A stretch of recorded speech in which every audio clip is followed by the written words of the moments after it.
আসসালামু আলাইকুম প্রিয় গাইস, আজকে চলে আসলাম একটা ভিডিও নিয়ে আপনাদের কাছে। দেখি আমাদের এক আনসার সদস্য সুলাইমান ভাই কাজ করছে। তো সুলাইমান ভাই একটু বক্তব্য। ভাই আপনি কি করেন এখানে? ভাই এখানে আমি যে পাতাকপি বিট কপি লাগাইছি আর কি পরিচর্যা করছি। কিছু ঘাস হয়েছে, আগাছা হয়েছে, সেটা পরিষ্কার করতেছি। এখানে কতগুলো আছে? ভাই গাছ আছে এখানে, ওই পাশ দিয়ে বেগুন গাছ আছে, বেগুন গাছ আছে প্রায় 30টি মতো। আর এই পাশ দিয়ে আছে আপনার, এই তো দেখতেছেন প্রায় পাতাকপি 50-60টি মতো আছে। তারপরে ওই পাশে যে আপনার পালং শাক, লাল শাক, মোটামুটি আর কি সবই হচ্ছে আমরা করতেছি আর কি। এখন আরও চেষ্টা আছে, এরপরে আরও অনেক কিছু করার, এই আর কি।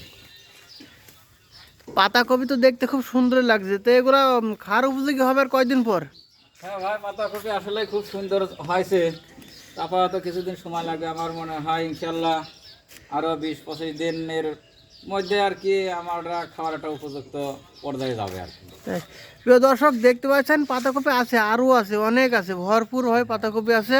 এই যে দেখেন, আর এখানে আরও আছে, আপনাদের দেখাচ্ছি পর্যায়ক্রমে।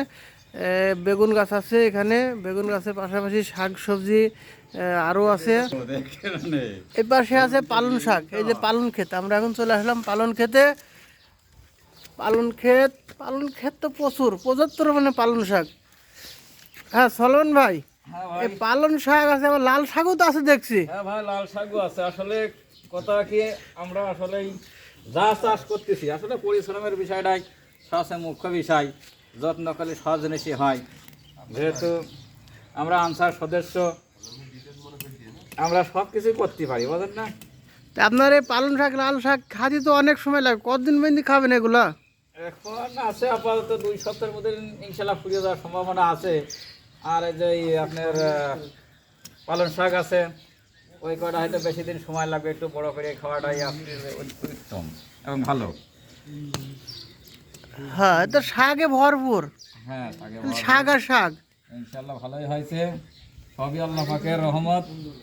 তো যাই হোক, আমাদের মতো যদি এরকম আরও আমাদের আনসার ব্যারাক আছে, বাগেরহাট, শীতলমারি, বাগেরহাট, অন্যান্য জায়গা যদি সবাই এরকম প্রচেষ্টা বা চেষ্টা করে, ইনশাল্লাহ আমার মনে হয় সবাই একটা ভালো কিছু আশা করতে পারে। সবাই খাবে, আর আসলে নিজের তৈরি, নিজে জন্মানো সব কিছুই তো ভালো লাগে।